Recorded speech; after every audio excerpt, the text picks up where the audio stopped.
Chapter 16. We're in the Prince, neither bawls nor bellows. Bawls means what? Crying. Cries. Bellows means what? It's like screams, like yells out. Yeah. So he neither cries nor screams. Let's see. Jimmy felt a surge of the creeps. Run for it, he wondered. Instead, he began to burrow out of sight under the loose heap of potatoes. Remember, he whispered to the prince, it's me they're after, not you. Tell him we split up. Tell him I swam the river. Prince Brat merely looked at him. The voices outside boomed. Stand and deliver, I said. And I heard you, exclaimed Captain Nips. Deliver what? Potatoes? Scurvy rascals, help yourselves. Hang your potatoes, roared Hold-Your-Nose Billy. Deliver us some information and you can be off. We're after 2 runaway apprentices. Apprentice highwaymen? Captain Nips scoffed. Our affair. Girl at the bear said she saw him streaking for the river. You carrying passengers? Jimmy pulled the iron kettle over his head. A coach door was yanked open and Jimmy could hear Cutwater's muffled cackle. Got one. The whipping boy it is. Where's your master, eh? Jimmy held his breath. He had no reason to believe that the prince would betray him again. There came a stiff pause, and then the Prince Brat said, swim the river. By then, Hold-Your-Nose Billy had ripped open the opposite coach door. Even through the kettle, Jimmy imagined he could smell garlic. Swim the river? Faw, he'd need scales and fins. Hardly a moment later, the kettle was grabbed off and Jimmy's head stood exposed. Here's the potato we're after, Hold-Your-Nose Billy roared gleefully. Jimmy and the prince were yanked out of the coach, and the big outlaw shouted to Captain Nips, throw me down your horsewhip and drive on. Hanging onto each boy by the scruff of the neck, the highwayman scrambled out of sight below the embankment. Hold-Your-Nose Billy looked angry enough to throttle Jimmy on the spot.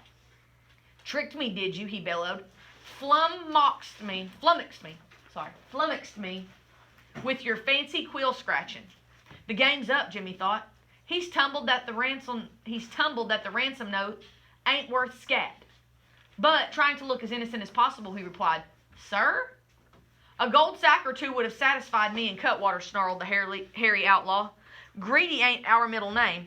But you, raising the ante to a great cartload, reckoned to slow us down, didn't you? It would be easier to drag around a dead horse. If we ain't light-footed, we're caught. That was your scheme. What a pair of fools, Jimmy thought.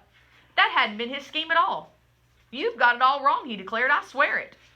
Aye, enough plunder to burden us directly to the gallows, eh? Hold-Your-Nose Billy continued. Well, here's a whipping you won't never forget. He snapped Captain Nips' whip in the air to get the feel of it. Here's the whipping boy, Cutwater put in. You said it'll go powerful worse for us if we thrash the prince himself. Hold-Your-Nose Billy nodded sharply. Cutwater upturned the prince, holding him by the ankles in the air. Go to it, Billy. Jimmy finally found his voice. Lay down the whip, he commanded with a princely air. Don't you have an ounce of sense between you? Hold your gab. Simpletons. You could just fill your pockets with plunder and be light-footed as ever, Jimmy declared. Nobody flummoxes Hold-Your-Nose Billy and gets away with it. The whip snapped across the prince's back. Jimmy held his breath. He knew what it felt like. He saw that Prince Brat had set his jaws, just as Jimmy had always done, and not a sound escaped his lips. Harder, Cutwater advised. You didn't raise a peep out of him. The big man let fly again. He must have a hide like an elephant, said Cutwater. He don't feel a thing. He'll feel this, Hold-Your-Nose Billy thundered, and the leather whistled through the air. The prince's jacket was being shredded. Ball out, Jimmy shouted.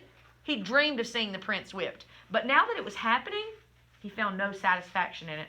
Holler and cry out. I won't tell anyone. But Prince Brat only girded himself for the next blow. From the top of the embankment came out a ragged voice. Betsy and her dancing bear stood there. Ruffian, she cried out, what are you doing to that poor boy? No business of yours, snarled Cutwater. Stop it. But Hold-Your-Nose Billy raised the whip again. The next thing Jimmy knew, the girl had slipped the rope from around the bear's neck. Sick 'em, Petunia. Go get 'em. Oh my God. Chapter 17, we'll find out what happens with Petunia. Petunia.